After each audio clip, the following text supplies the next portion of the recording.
Cadillac Lyriq-V is the quickest Cadillac ever put into production. Yeah, off the line and down an entrance ramp, this heavy electric crossover will smoke your precious, rare, manual CT5-V Blackwing. A little mad? A little salty about that? Yeah, I bet. We'll talk about it. And right out of the gate, this $80,000 near-silent crossover cruise missile makes perfect sense for the type of buyer, well, that would be interested in a vehicle like this to begin with, because 99.9% of the time, those that are even considering really quick SUVs, they're just interested in the straight line speed. They love on-ramps, they love stoplights. And the real reason that engineers make these things handle as well as they do is because if they didn't, well, car dorks like us, we'd complain about it. And so the Lyriq-V handles far better than you might expect, but the real draw here is absolutely that 3.3 second 0 to 60 mile per hour whole shot. And I'm all here for that because I love flooring things, especially if they launch as hard as this sucker does. And the Lyriq-V's launch control function means your time should be fairly consistent too. Execution of this launch control is easy enough. Activate the V driving mode, hard on the brake to activate the brake pressure meter in the driver display, and floor the accelerator at the same time. Now, when you're ready, let off the brake as quick as you can and boom, enjoy all that delicious instant electric torque. The secret sauce here is, well, it's no secret. A 102 kilowatt hour battery feeds dual electric motors, returning that 615 horsepower and 650 pounds-feet of torque. Excellent. That is a good 115 horsepower and 200 pound-footage up over the non-V dual motor Lyriq, while the V's EPA-rated 285 mile max range is down from the standard Lyriq's 307 mile max. Cadillac's a bit cagey on the hard charging rates, but it does say that the Lyriq-V will gain up to 75 miles of charge in 10 minutes of DC fast charging, going from, and I quote, a low state of charge to 80% in 41 minutes. Lots of more power and some chassis hardware to back it up. The adaptive suspension is, of course, stiffened up a bit, but daily comfort is still key here. You get Brembo calipers in the front and more aggressive summer performance-y tires at all four corners. And being a V, it is, of course, more aggro to look at. You've got a more aggressive wheel design. You've got sportier bumpers front and rear. There are tons of V badges spread out throughout the entire exterior of the car. And if you want carbon fiber accents, look, in this era of V Sport, V and V Blackwing, I know the performance Cadillac lineup can get kind of confusing, but the Lyriq-V is very, very simple.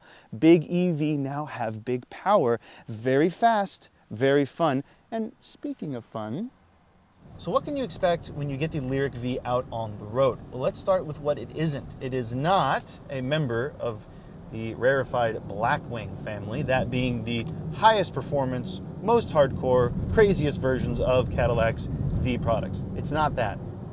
This is squarely in the middle of Cadillac's performance range. The key here, as is the case with so many of these performance-ish or even high-performance crossovers like the Mercedes EQE, AMG, and the Audi SQ6, is that it's a balance of performance, usability, and comfort.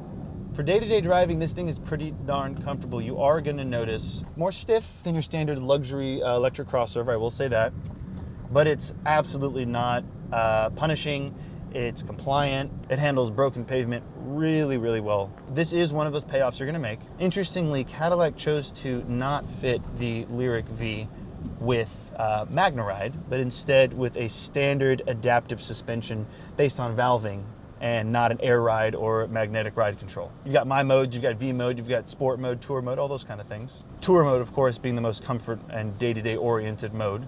I'm not really going to be pushing this too hard out here on the public roads, but the good news is I had plenty of time to do that yesterday on a Autocross that Cadillac set up, and I got to make full use of the competitive drive setting. And I will say this thing hustles and handles way beyond what you might expect an electric Cadillac crossover to be capable of. On the Autocross, we got to push it as hard as we really wanted to. I would say outside of a 0 to maybe 70, 0 to 80 mile per hour dig, this is not going to outrun a CT5 or CT4-V Blackwing. in really any capacity. But again, that's not what it's designed for. This is certainly going to be more comfortable than either of those sedans, and those are very comfortable cars. But out on the autocross, this thing proved to me to have the hustle of a hot hatch, at least from a dynamic and body control perspective. The steering, the brake pedal application, the accelerator application, it's all very video gamey, it's all very digital. The steering still weights up nicely to be entertaining. So the Lyriq-V has front Brembo calipers, which are pretty strong. I've had no problems either on the autocross nor out here on these Washington back roads. Now, one thing I really almost universally love about General Motors EV products is, to my knowledge, all of them have a paddle on the left side of the steering wheel that toggles on-demand regenerative braking. So I don't know if you're gonna be able to see this on camera, but I'm gonna let off now, and I'm not in any aggressive braking one pedal driving mode, but I'm gonna apply the hand paddle, and all of a sudden, whoa, we're slowing down quite a bit. I mean, this is serious. It's come slowing down from about 60. And I think it is excellently tuned, and it's a lot of fun. And over the years, they've really improved the granularity of it. So whereas it used to kind of be a button off and on, now it's just nice, and it's pressure dependent. So it applies resistance depending on how much you're pressing it. You're gonna be pleasantly surprised if you've not been keeping up with performance EV crossovers. This will be a nice surprise. So in all scenarios, it's great to drive, comfortable, very quick, handles great. It's also nice to live with, in my opinion. I like the interior. There's a fair bit of plastic, but it's both hidden well, and what plastic is visible is nicely textured and nicely presented. It's a nice, upscale, well-presented interior. Doesn't feel rental car-y at all. Got some really nice touches. The door handles are kind of unique. They lift up. It's got massage seats actuated by a knurled knob on the door. That's pretty nice. Door-mounted seat controls, also cool. Heated, ventilated seats, which, by the way, the seats are very comfortable. A perfect blend of performance, aggressive bolstering, and just regular comfort. It's got a heated steering wheel. It's got Super Cruise. This particular example is outfitted with the AKG sound system, Google built-in, panoramic sunroof. Overall, it's a nice blend of materials and presentation. I like the leather. I also really like physical controls for the climate control. In 2025, can you imagine? We've got a volume knob roller thing here, got a kind of a little command knob here in the center. Lovely. I will say, when you do have to actuate some of the embedded controls in the display, like for the drive settings and for the map, the Google built-in, all that kind of stuff, the Cadillac's infotainment digital architecture is quick, responsive, very clear, very easy to use. Not the biggest fan of these one-panel clicking touch-ish capacitive controls on the steering wheel, but they're not deal breakers. They work just fine. And you have a physical volume toggle here on the steering wheel. You've got physical controls for the cruise control. Overall, things are in the right place. It looks premium. It drives nice. I like it.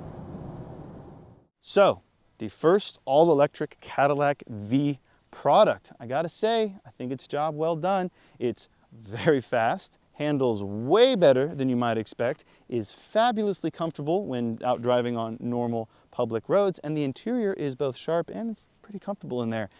If you're in the market for a high-performance, all-electric crossover, or you just need the perfect garage companion to that rare CT5 Blackwing, there you go. I definitely have some more thoughts on this car, but for my full thoughts and review, you gotta go to Cars.com/news.